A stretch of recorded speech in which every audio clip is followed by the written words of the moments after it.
Right. Hello, everyone. It's June 17th. We're standing behind the seed plant in Genesee. We're standing in our winter wheat variety trials. I think there's 85 different lines out here between soft whites and hard red winter wheats. A lot of varieties. Aaron, you're a big reason why we're testing so many. Um, the pipeline's full, and there's a lot of good genetics that we have available commercially, and there are also future varieties that are out here. This trial got seeded on September 17th. We actually had really good moisture when we seeded this trial. Once again, I always preach if we have that moisture in the fall, take advantage of that because that definitely leads to the highest yield potential. Actually, did emergence ratings on this trial on September 27th. So before we went into winter, we had the crown established. A lot of these lines had 4 or 5 tillers already on them. With that in mind, though, this is 2-year rotation. I've been alternating this site between winter wheat and pulses. The third range actually has quite a bit of Sep stripe. A week ago, so it was about 6 days ago, we actually had a drone out here doing a bunch of NDVI imaging. We'll share that, probably put it in our compendium, but a lot of varietal differences, regarding Sep stripe. The other thing we've seen out here, especially with a couple of early varieties like Kamiak or Encore, I think our last really hard frost was that first or middle of May. We got down to 22 degrees. I think both of those lines already had the flag leaf coming out. Definitely some frost injury in those. So we're not seeing the white heads. I don't think that's a C stripe, but definitely some frost in these real early maturing varieties. So I have Dr. Aaron Carter, the winter wheat breeder at WSU. Thank you for coming down today, Aaron. I appreciate it. He's always really good about working with, really participates in our program, usually comes and talks at our field days. So really wanted him to get down here and give a brief intro and just talk about the genetics that he has out here. So thanks for coming, Aaron. Thanks, Kyle. It's always great to be here with you. Always love working with you, and the work you do also for the growers to help get them the best information, the best variety. So it's always great to partner with you. Our program, we're really focused in on developing new varieties for the growers, really looking at the concerns they have and really trying to get the best varieties out there. So um, as you mentioned, we're standing here in the Clearfield varieties. We've been working a lot on herbicide tolerance, a lot of effort going into Clearfield. We have some excellent Clearfield lines. We'll be talking a little later probably about the coaxium varieties that we have coming out as well. And then also we'll be highlighting a new metribuzin tolerant line. So we've been putting a lot of effort into herbicide tolerance. Um, Really trying to help the growers. We know weeds are becoming an issue. We know, proper rotation of chemicals and trying to diversify that as much as possible is going to help keep this technology around as long as possible. So instead of using one chemistry till it's done and then just switch into another one and done, hopefully we can get out there with 3 or 4 different options for the growers. So like I say, we've got 3 different Clearfield coaxium and metribuzin tolerance right now in commercial products. And then we're also doing some additional work with some mutation populations this fall, where we're going to be screening some other herbicides of interest, working with Ian Burke over there, our weed scientist at Washington State University, really trying again to get some more lines out. So we're pretty excited about that work that we're doing. And of course, keeping everything else we've been doing with, high yield, end use quality, disease resistance, all those we're keeping strong in the program, just moving into some more herbicide tolerance. So yeah, right here we have our 2 varieties on each side of Kyle, Piranha CL Plus and Sockeye CL Plus, 2 lines that are very similar to each other. Really, as I explained the difference with those, Piranha's really targeted more to our low rainfall, drought tolerant, kind of in those, shorter seasons when that stress comes, it gets hot and dry really quick. Piranha seems to edge out Sockeye a little bit.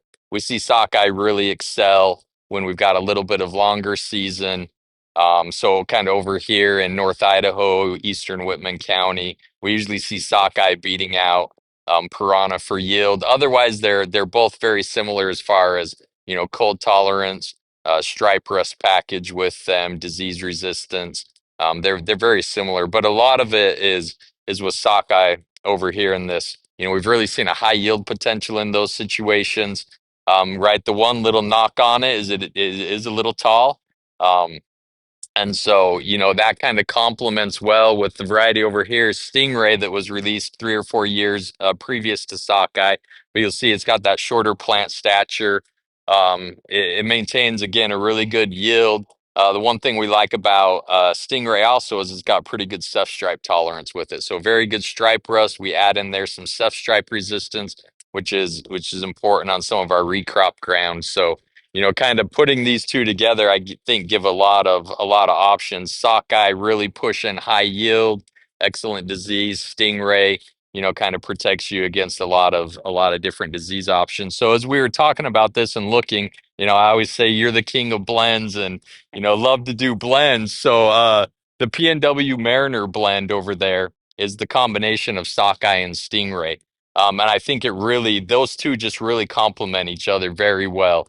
Like I say, in the plant stature, you get good yields. Maturities are very similar. Two really high yielding lines, excellent disease resistance. Combining those together, we've really liked the way that Mariner blend has looked. I know you've talked about that previously, and just as we look at it in the field, so I think that's definitely a good option for what we got there. And then we'll be talking a little later about some of our new Clearfield lines that we have coming along. I've heard about sockeye and its height. The yield's there. People love it for the yield. So we've got some new lines coming along where we've tried to match that yield or increase a little bit over sockeye, but get that plant stature back down. So we'll be talking about those a little later. Yeah, thanks, Aaron. When you have the breeder out here that knows way more about these varieties than I do, I always want the expert to talk. Um, One thing, what we've seen with Stingray, Aaron, I don't think you mentioned it, but it has really good low pH tolerance or aluminum tolerance. I know up in that Fairfield, kind of Spokane County, as you move farther east, Tensed, Worley, Rockford, we've seen a lot of straight Stingray go out in those acres. So pretty hard to beat for that. I think you pair that up with the Mariner, like with adding the sockeye in there. Like Aaron mentioned, you just get that higher yield potential with the sockeye, throwing that in with the Stingray. So kind of killed two birds with one stone.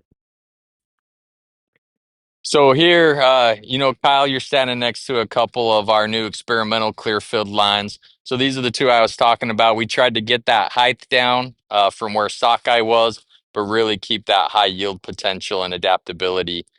So I'm really excited about these two lines coming forward.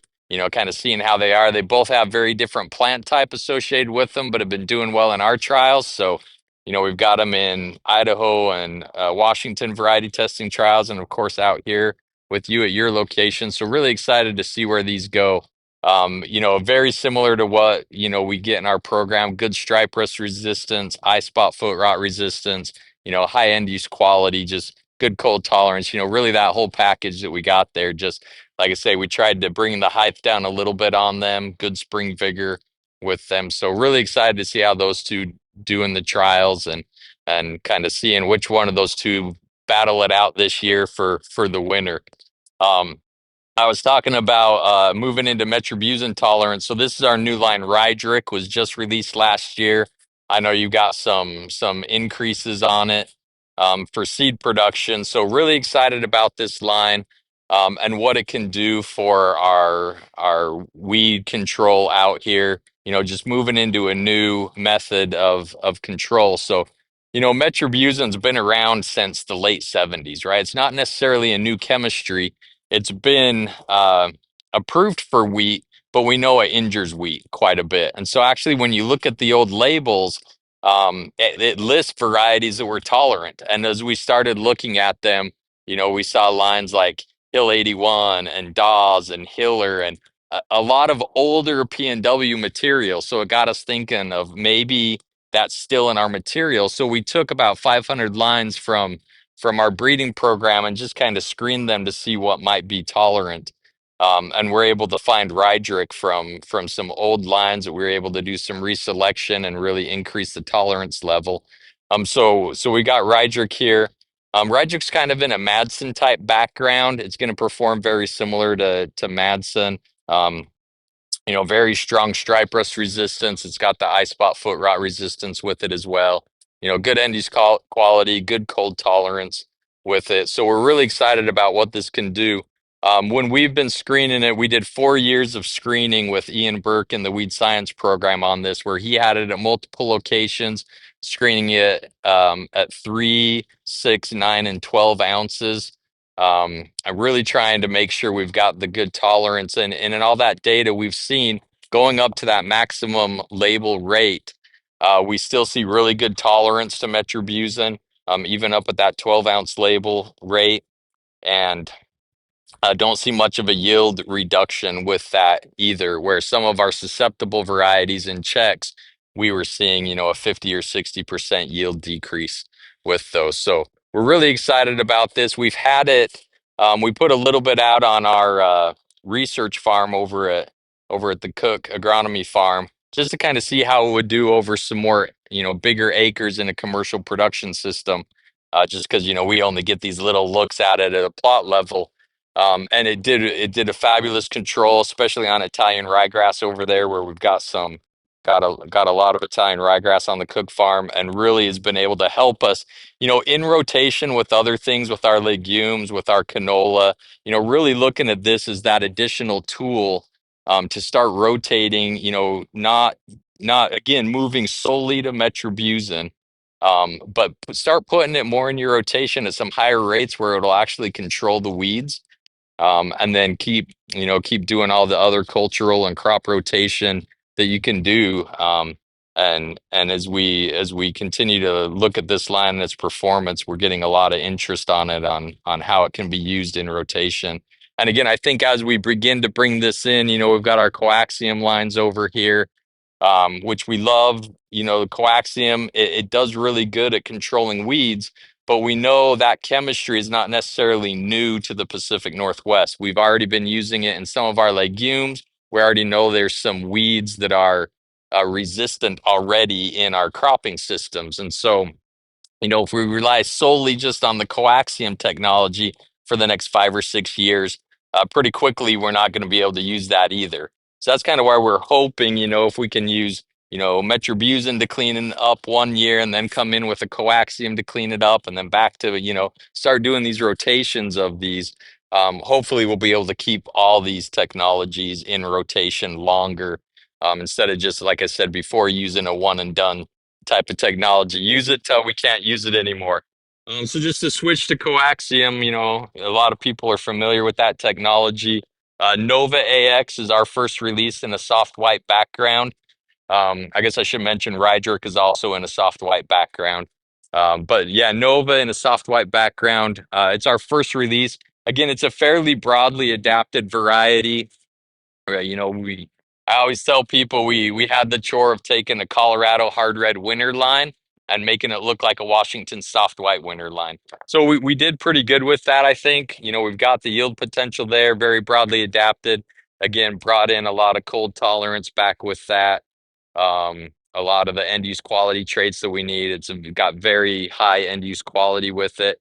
Still working on the disease resistance a little bit. I think all the coaxiums kind of are working to increase that. So it is something we need to watch a little bit with stripe rust. It is kind of in that moderate level, so something to keep an eye on there. But I'm super excited about this line and kind of its footprint across the Pacific Northwest on its potential. Again, very high yield potential when we compare it against the other coaxium varieties. So super excited about that. And of course, we've got a lot of additional breeding material coming through. I think just every time we continue to cross and continue to add more P&W material to our coaxium program, they're just going to get better and better. So another experimental we have is the Washington 8420 AX, another coaxium line. You'll see that one specifically we selected to be shorter, to be a little bit earlier, really to fit more of a production system that needs that shorter plant type, earlier plant type. So again, very excited when we've been looking at the yield potential against these two. They kind of battle it out for first place sometimes. One will beat one at one place or the other, but really, targeting different production regions, especially with 8420 being shorter and earlier. Um, so excited about that one coming along. We'll be watching that again. And a lot, again, just a lot more material, Kyle, coming back through the program that I think you'll see from all the breeding programs in the next couple of years as we continue to cross these into more P&W adapted material. Working hard to get the increase in disease resistance, some of those other traits we need that we couldn't get in that first release, but in upcoming releases, I think we'll really be able to hit that like we have in our other varieties. Thanks, Aaron. Appreciate it. This is the first year that we've actually have Rydrick in our trials. I think Aaron was hoping to give it to us sooner, but with some technology transfer or whatever, that this was really the first year we got to play with it. We have a 100-acre seed field of it over in Quincy. So we should have 15,000 bushel of seed available this fall. It's going to be kind of a first come, first served basis. A lot of interest in this one, though. Aaron did give me a couple bags of seed. So at the far end of the variety trials here, I think I already mentioned it in an earlier video, but we have 28 rows of Rydrick. So almost 90 individual reps. We kind of killed two birds with one stone with it, Aaron. We're doing a lot of work with nutrient foliar applications now on wheat, using the NutriScan gun, making some prescription rates. So we thought that would be really good because that end of the trial has a lot of Italian ryegrass. We had a lot of it in our pulses down there in the peas and lentils last year. Rogued a lot of it, and I finally gave up. I just said, "Well, we'll do something on this block where we hope we can knock it out." Um, this whole trial got 3 ounces of Zidua. Probably made that treatment 3 or 4 days after I seeded the trial, so probably around September 20th. With having a wetter fall, it got activated. It did an awesome job. Any of the Group 15s last fall, I thought did well, not only in our trials, but in most commercial fields, be it Zidua or Anthem Flex. Came back in on May 28th this spring. Just starting to see a few plants starting to poke through Italian ryegrass. The front range, I ran a 4-ounce rate of metribuzin. The back range got an 8-ounce rate of metribuzin, and then the middle range got a 12-ounce rate of metribuzin. Once again, on March 28th. Once again, it wasn't right here. It was down there in that block. Shannon came in, made an osprey application toward the end of April, 4.5 ounces, just like we did here as well. Really wanted to see, with some of those products that we're using, like Convey or some of the seaweed, are we seeing some plant health with that osprey application? We probably didn't really need to make a herbicide treatment down there, though. I think between the Zidua in the fall and especially in the middle range at 12 ounces of metribuzin, the end of March, there wasn't hardly a weed out there. It was super clean. To this point still, I've walked down through there half a dozen times since. It's really clean. I don't think I've pulled one ryegrass plant down there. So between the Group 15 in the fall, that Sencor application, the end of March. Of course, I got Osprey as well, but it's about as clean a block as I've ever had that. So we're pretty excited to take these to yield and see how they do. But once again, we will have seed on both Nova and Rydrick this fall, but it's going to be pretty limited. So thanks, Aaron. Right, Aaron, we're down in the experimental portion of the trial. I think I just added up between the hard reds, the soft white, some of the herbicide tolerant varieties. I think we're testing 42 experimentals this year. So about half of the varieties that are out here are experimentals. Want to thank Arron for giving us, lines that may or may not make a variety. I think it really helps us as seedsmen. We only have so many bins, so if we can test the variety 1, 2, or 3 years before it actually gets released, that really gives us an idea too what variety that we may replace that with. So try to be able to manage inventories, manage seed bins as well for you guys or for our growers. So Arron, you've got four here of just the traditional soft whites, and I'll let you talk about them. Yeah, thanks, Kyle. And again, right, a great opportunity for the industry where we can partner like this.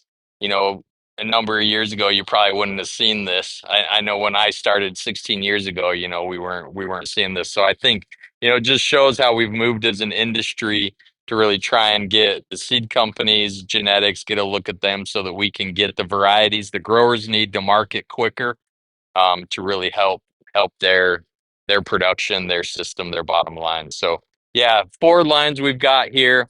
Again, they got what we need in the basics, right? Good cold tolerance, good winter survivability, good end use quality, high yield, all of those traits. Again, we got a little bit, when I was thinking about what to give you, I kind of gave you some different options here, just so as we're going forward, we can see what we need. So you're standing there by a couple lines, you know, 8440 over there. It's a little bit shorter, kind of that mid maturity, excellent disease package associated with it. It's been really having a good run on yield. So I like that. 8441, a little bit taller, but it's one of those photo period insensitive lines. So a little bit on the earlier side, kind of wanted to see something that's on that early side, see how it performs. We've seen a lot of the new lines coming out where that earlier maturity seems to be doing well. So I'm pretty excited about that one for its yield potential. 8447 here is just one of those really solid disease package lines, excellent stripe rust, eye spot foot rot resistant, just a really solid line for the growers up in this region. And then something kind of new is the 8448 with the soil-borne wheat mosaic virus. Usually when we talk about soil-borne wheat mosaic virus, we're typically talking about that down in northern Oregon, Walla Walla, kind of in that area. But as I've been talking with people, Kurt Schroeder at the University of Idaho says he's been seeing it more and more up here. I know you mentioned there's a few fields around that we've identified it. So I wanted to also bring in a line that had that soil-borne wheat mosaic virus resistance in it. Again, see how it does up here. Previously we kind of had our focus down in the southern part, northern Oregon, southern Washington. But I think it's going to be more and more important. And that's what we're seeing, right? Trying to stay ahead of the evolution of these diseases and how they're moving. That's why we're continuously screening for stripe rust resistance, really to stay ahead of that disease. A lot of eye spot resistance work, ceph stripe resistance, and now putting soil-borne wheat mosaic virus in there. So, kind of got four lines, again, very different looks to all of them. I think they all have some different fits on what we might need. So as we're kind of letting these all battle it out this year. They're in, again, my program, the variety testing programs at the universities. So really just kind of going to let them go, see what we get for performance on them this year. And then hopefully as we sit down, we can look at that portfolio that you're carrying and seeing, which one of these might be able to fit in that, to bring in to again help the growers that we are in the region and what they might be concerned with, and hopefully stay ahead.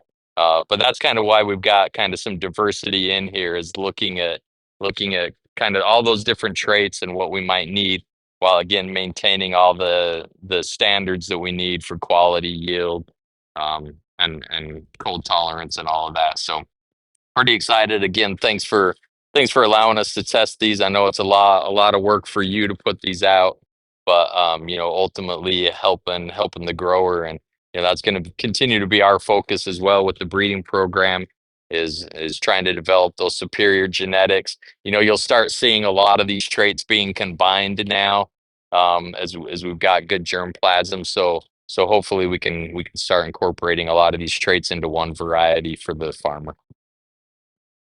All right, we have actually jumped across the creek, so we didn't have room to put the hard red winter wheats at Genesee together. I just want to mention the trials that we have here in Genesee that have 80 some varieties or different lines in or blends. We also have these exact same trials at Potlatch, at Colfax, and at Oakdale. So we actually will have 4 trial sets this year. Really like take the average of all 4, Aaron. That really gives us, I think, we really want those varieties that are widely adaptive across the Palouse. That's really what we're looking for. The hard reds here, you can't see, but behind the camera, this creek, a lot of times where it makes the bend, as we get close to Wilbur Ellis, on a really wet spring, if the creek raises, it'll actually jump out of the creek bed and come out here on the flats. Borrowed a farmer's excavator last fall and cleaned the ditch out for about a half a mile. I should have went east of the culvert where we crossed to get into here because this spring in February, the creek actually jumped out there. The back end of this trial actually had standing water on it for about 4 or 5 days. So if you talk about sub-irrigated, this is it. I don't think this is going to run out of moisture back here. So with that, it's got very good yield potential. The hard reds right here, we've got 3 of Arron's that we're testing and some Lima grains, some West spreads. At the end of the trial, I think we have 23 rows of GS Bounty. And that's where we're really testing different fungicides, foliar fungicides, looking at generics plus main brand. I think GS Bounty, Magic's pretty much gone away, but Bounty is one of those that will pick up stripe rust, especially if it's a bad year. Since it hasn't rained here in 60 or 70 days, I think that stripe rust trial is probably going to turn into a plant health study, but have yet to see stripe rust, in this location. So, want to hand it over to Aaron. Aaron, you can wrap it up talking about these 3 varieties. And once again, we really appreciate you coming down doing this. I hope you growers, when you find time to watch this, you get some value out of this. So, once again, thank you, Aaron. We'll let you wrap this video up. Thanks, Kyle. Yeah, it's been great to be out here with you. Beautiful day out here. So, yeah, just like always, hoping for a rainstorm here here soon. But, yeah. So our hard red varieties, Scorpio, was hard red variety we released for the high rainfall. What I really like about that variety is, again, it's just one of those solid varieties. Does well in a lot of trials. That nice short height, kind of mid to early maturity. What I like about that, it's got pretty good stripe rust resistance with it. It's got very strong aluminum tolerance with it. And then we also found out it has some Hessian fly tolerance in it. And we don't often talk about Hessian fly, but we can always find it in winter wheat. Usually we think it's a spring wheat problem. We can usually always find it, but also for rotation benefits. If you've got a resistant winter wheat and you're like direct seeding your spring wheat into that, you're not going to have as many flies in your winter wheat that are going to jump into your spring wheat. But most of our spring wheats are tolerant. We did use some different genetics on that, so our winter wheat has different genes than our spring wheat does, just to help that out. But something we don't talk about, but another little added benefit. So I like that. It's always been a good yield variety right there at the top. Maintains a really high protein with that high yield as well. So I know you blend a lot of that with LCS Jet coming out of here. Both look very well. Again, complement each other very well. So yeah, I really like that variety again for that all around capability. 8425 is a line we've got coming along. We've seen it for a couple years. It's performed very well. It's photoperiod insensitive, so a little bit on the earlier side, which I think is going to be really beneficial. Again, we talked about that in the softs where we started seeing some of these earlier lines doing a little better on yield. I think it would really fit well in some of those areas like down in Lewiston or on the breaks of the river where we get that hot, dry earlier. We need something that finishes a little bit earlier to beat that heat. I think 8425 is going to be a really good fit for that. Like I say, it's done very well in our yield trials. Has great stripe rust resistance in it. also has the aluminum tolerance like Scorpio has.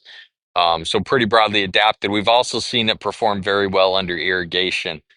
So it's a line, I think last year it was number two in yield, coming in at 190 bushels an acre in our little test trials. So a really, really solid line, broadly adapted, I think that's going to have again a lot of fit with that photoperiod insensitivity with it as well. 8449, that's a year, kind of a first year, if you could say. This is kind of second year in our trials anyway, where we're pretty excited about it. This one's just a year behind it, but coming along.